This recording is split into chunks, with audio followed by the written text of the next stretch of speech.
You know it's a school anime when the teacher walks in and announces, "Next month is the sports festival," and half the class cheers while the other half dies inside.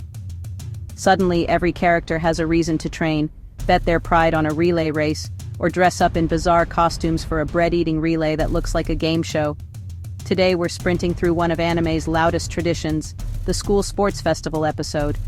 Why does it show up in everything from chill slice of life to battle shonen? What does it have to do with real Japanese school culture? And why is it such a perfect excuse to make characters go feral in gym uniforms? The sports festival episode revolves around a school's undōkai or taikusai, a day when classes cancel normal lessons, split into teams, and compete in track, field, and ridiculous group events. In real Japan, Sports Day is a national holiday in October to promote exercise and community spirit, and schools run their own festivals with relay races, tug-of-war, team marches, and class performances. Parents come watch, kids practice for weeks, and it's a big memory in the school year. In anime, that becomes a ready-made episode format. Characters in gym gear or team colors, a packed schedule of events, relays, cavalry battles, three-legged races, bread-eating races, and a scoreboard pushing classes or teams to fight for bragging rights. It matters because it lets shows combine competition, comedy, and character development in a single setting. All the interpersonal stuff you've been building, rivalries, crushes, insecurities, can blow up over something as silly as a sack race. Sports festivals have been in anime for almost as long as school settings have. One of the earliest recorded examples is a 1932 short literally titled Sports Day at the Animal Village, where anthropomorphic animals compete in races and games. Later school life series in the 80s and 90s made sports days part of the background rhythm of the year, mid-season episodes where the cast would run relays, do folk dances, and complain about the heat while teachers yelled into megaphones. These early appearances already had key elements we still see now.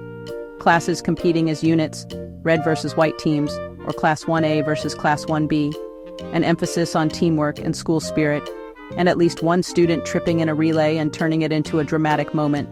Some older shows use sports festivals as pure comedy fodder, teachers sabotaging each other, misfit students wreaking chaos in three-legged races, and gag characters treating the scavenger hunt like a life-or-death quest. As the format proved how much story you could pack into a single event, sports festivals graduated from background tradition to full, named arcs, especially in shonen and character-driven slice of life. By the time anime tropes were being cataloged, the sports festival episode had joined the Beach and Culture Festival as part of the standard school year checklist. Why writers love it? Built-in stakes. There's a clear win-lose condition. Your class or team wants to beat everyone else. No villain required, just pride, school spirit, and maybe a crush watching from the stands. Ensemble focus. Events like relays, cavalry battles, kibasen, tug-of-war, and bread-eating races put multiple characters on screen at once, letting you spotlight side characters who rarely get the spotlight in normal episodes. Visual variety. You get uniforms, headbands, banners, cheering crowds, and silly event setups that look great animated. A typical sports festival episode or mini-arc hits these beats. Announcement and reactions. Athletic characters get hyped, others panic or pretend to be sick. Then you've got the training and team politics. Classes assign events, argue over positions, and decide who anchors the relay. And of course the event montage. Quick cuts of different races and games, with comedic mishaps and small character moments. Climactic race, shot event. Usually the final relay, where a key character has to redeem themselves, prove something, or carry someone else's hopes. And then there's the aftermath. Either victory with celebration, or loss with growth and bonding. For romance and character drama, sports festivals are sneaky. They give characters excuses to cheer each other on, make ridiculous promises. If we win, I'll tell you something. Or show off in front of a crush in a way that fits the world. They're also great for comedy that doubles as development. The cool character secretly trying way too hard in a bread-eating race, the slacker who turns out to be insanely fast, the nervous kid finally stepping up to carry the baton. At peak absurdity, anime sports festivals stop looking like school events and start looking like mini-Olympics run by chaos gremlins. You've got massive spectator stands packed with cheering crowds, over-the-top obstacle courses with mud pits, traps, or full parkour sections, and events like cavalry battles that basically turn into legal staged warfare. Comedy and slice-of-life series tend to lean into hijinks, teachers sabotaging rival classes, students tripping over every possible hurdle, and costume races where people have to sprint dressed as pirates, ninjas, or random objects.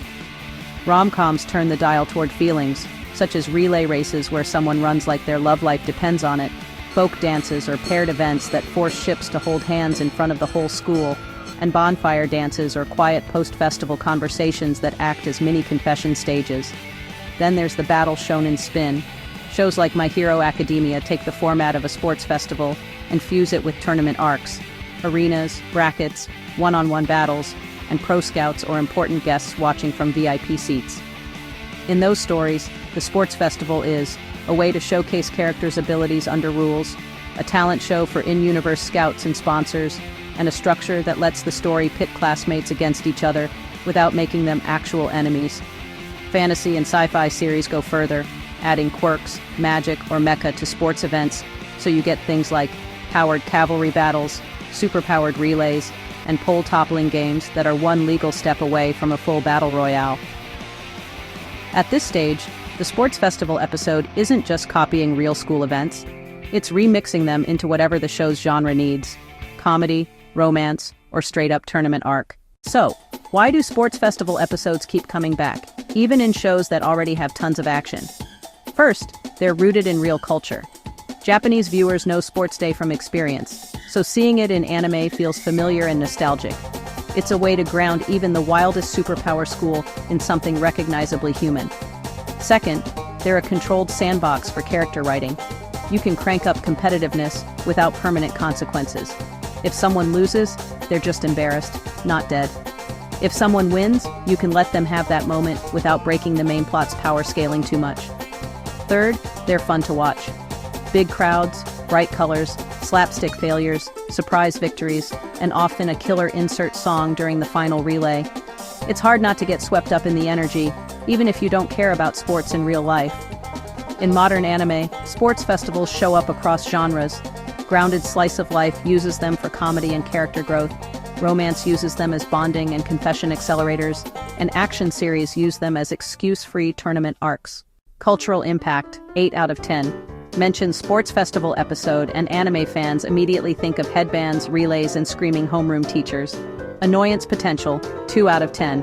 They can feel formulaic, but they're rarely as divisive as pure fan service episodes. Meme longevity, 7 out of 10. Bread-eating races, cavalry battles, and overpowered gym class moments fuel a steady stream of clips and jokes. Verdict: the sports festival episode is basically shonen energy injected into school life.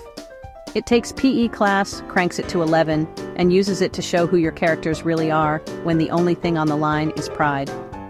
As long as anime keeps setting stories in schools, there will always be students tying headbands, shouting team chants, and tripping dramatically in the final relay. Tell me your favorite sports festival moment: class rivalry, ridiculous event, or clutch relay save.